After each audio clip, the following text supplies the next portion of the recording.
I located to Jersey in 1986, 25 years ago. At the time, Jersey was known for a retail fund industry. And over the last 25 years, it's evolved into being something quite different. It's clearly, from a European perspective, a location of choice for alternative investment funds and managers. Yes, you see PE referred to here. I mean, from 1987 onwards, we've had a track record of attracting some very significant names, such as Charterhouse, CVC, Nordic Capital, Altor. Very well-known names in the marketplace. Not only are they actually basing their funds there, and in some cases outsourcing administration, but some of them are actually building substance there as well, right? Significant substance. So we're not just a booking center. On the hedge side of things, we've again got some really, really good brand names. You know, Brevenhard, Altus, Lixor, right? So in terms of credentializing the location, we have the brand names, we have the clients, and I think going back to what Simon said earlier on, it works, right?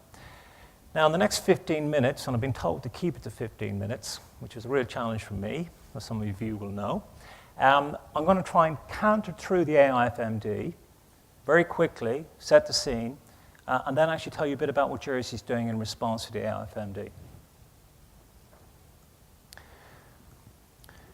AIFMD is one of many challenges that the alternative funds industry is actually facing at the moment.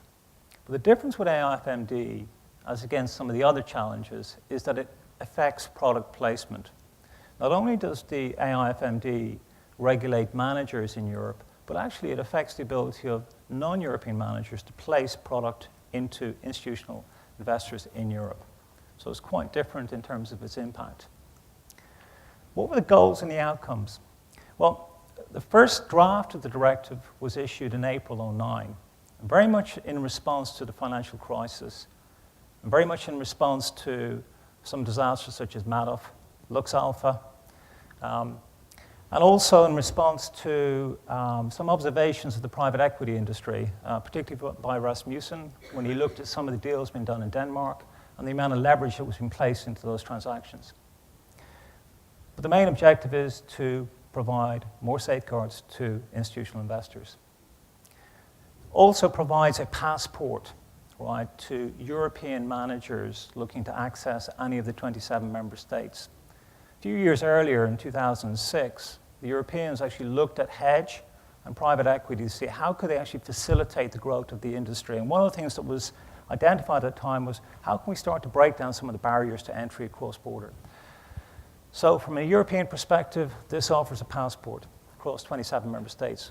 That said, for non-European managers complying with the directive, they can also avail of a passport, ultimately, hopefully in 2015. Mandates risk management practices for alternative asset managers. We had a bit of scope creep in the directive when the Swedes took over in late 2009, in that there were some remuneration provisions put in there, aligning remuneration with longer-term performance of the actual funds themselves. One thing to remember, though, is that passive marketing is not regulated. I stood up here last year and I said that there was an attempt to limit the ability of European institutional investors to invest outside Europe. That's not there anymore. And talking to some of the large US private equity houses, when they start to understand the consequence of this directive, their immediate reaction is, why would I want to get caught by this? And I will do whatever I need to do to ensure that I relocate activities out of Europe that might be determined as management. Passive marketing is not regulated. So if I'm a well-known private equity manager based outside Europe, institutional investors will come and find me. Well, I'm not marketing to them. So who gets caught? In terms of the thresholds within Europe, leveraged fund, hedge fund industry, 100 million under management. Not leveraged, private equity fund, for example, in excess of 500 million. It's a functional directive. It looks at all the relationships in the traditional asset management triangle. And it looks at how those relationships are managed and the responsibility within the particular contracts, for example, for depositories. There's also a minimum capital adequacy requirement, but it also regulates the ability of non-European managers, such as Jersey-based managers and Jersey funds, accessing the European market. The investment triangle, as we know it, the relationship between the custodian, the fund, the investor, redefined within the directive. Huge uptick in the level of transparency between the fund manager and the investors, and non-negotiable depository liability in terms of custody of assets. If you're sitting in Europe, don't worry, I'm not going to go through this whole slide, but if you're sitting in Europe, these are the kind of things you need to be thinking about now, because actually this is game-changing. You need to think of the strategy in terms of, have you got the right people in place?